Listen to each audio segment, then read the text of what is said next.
සුබ දවසක් සියලු දෙනාටම. මම අද පෙන්වන්න යන්නේ වැන්ල වගාවක්. ඉතින් මේක තියෙන්නේ වියලි කලාපේ ඇත්තටම. ඉතින් මං කියන්න යන්නේ මේ වියලි කලාපේ අපි වැනිලා කරොත් මොකක්ද වෙන්නේ කියන එක සම්බන්ධව. ඉතින් ලංකාවේ දැනට වැනිලා ප්‍රචලිත ප්‍රදේශ දිසිම නැත්නම් දිස්ත්‍රික්ක කීපයක් තියෙනවා. මාතලේ නුවර වගේ දිස්ත්‍රික්ක තමයි මේ සඳහා වඩාත්ම ප්‍රචලිත. නුවරඑළිය මායිමක් කුරුණෑගල මායිමක් තියෙනවා මේ සඳහා ඉතාම සුදුසු.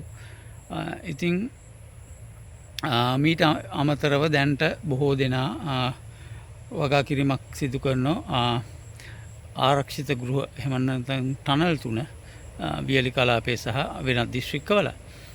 ඉතින් මේක තියෙන ගැටලුව තමයි දැන් මෙතන වගාව නම් තියෙන්නේ වැසි ආවරණ ගෘහයක ෂේඩ් නෙට් දාලා.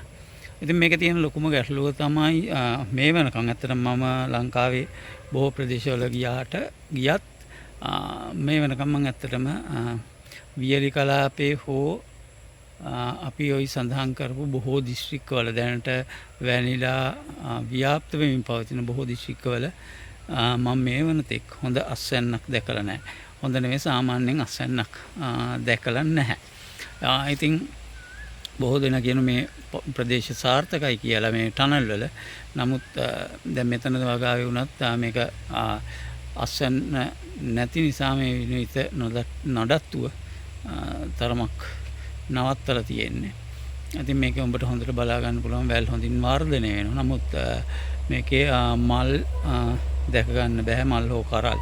මොකද දැන් පසුගිය කන්නයත් එක්ක මේකේ මේ වෙන විට හොඳ පාරිසරික තත්ත්ව තියෙන ප්‍රදේශයක් වුණා නම් වැන්ලා සඳහා මේ වගේ එක හොඳින් මල් හට ගන්නවා. ඉතින් මේකේ අතර මල් හටගෙන නැහැ.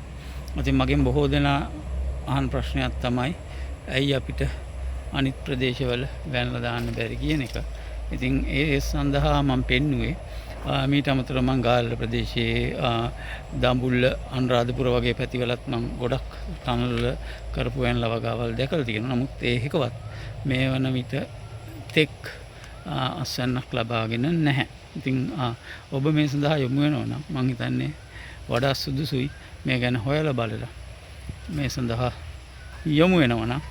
ඒ වගේම තමයි මං හිතන්නේ වැන්ලා කියන්නේ ලංකාවට හොඳ ආයෝජනයක් සහිත හොඳ ආදායමක් ගන්න පුළුවන් වගාවක්. ඉතින් මේ වගේ වගාවක් ඇත්තටම අනිත් ප්‍රදේශවලත් ග්‍රීන් හවුස් වල හරි වගා කරලා අස්වැන්නක් ගන්න පුළුවන් නම් මං හිතන්නේ හොඳ ආදායමක් ගන්න පුළුවන්. ඉතින් බලමු මං ඔබට තවත් ඉදිරියේදී මේ වගේ පෙන්වන්නම්. අපි බලමු මේ වගේ ඒවයි අස්වැන්න කොහොමද තියෙන්නේ කියලා. නමුත් මං මීට පෙරත් කිව්වේ මේ වනතෙක් මම කිසිම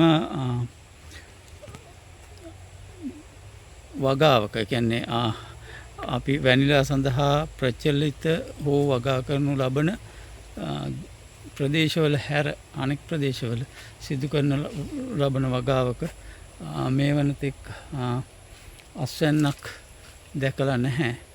ඉතින් ඔබට ඔන්න අස්වැන්නක් ඔබේ ප්‍රදේශයේ ඔබ කරපු වගාවක හටගෙන තියෙනවා නම් මට මාව දැනුවත් කරන්න. මං ඇවිල්ලා ඔබට ඒකේ වීඩියෝ එකක් කරන්නම්. ඉතින් එතකොට අපිට මේක අනිත් ප්‍රදේශවලත් ප්‍රචලිත කරන්න පුළුවන්. එහෙමනම් සියලු දෙනාටම සුබ දවසක්. ඉස්සුතියි.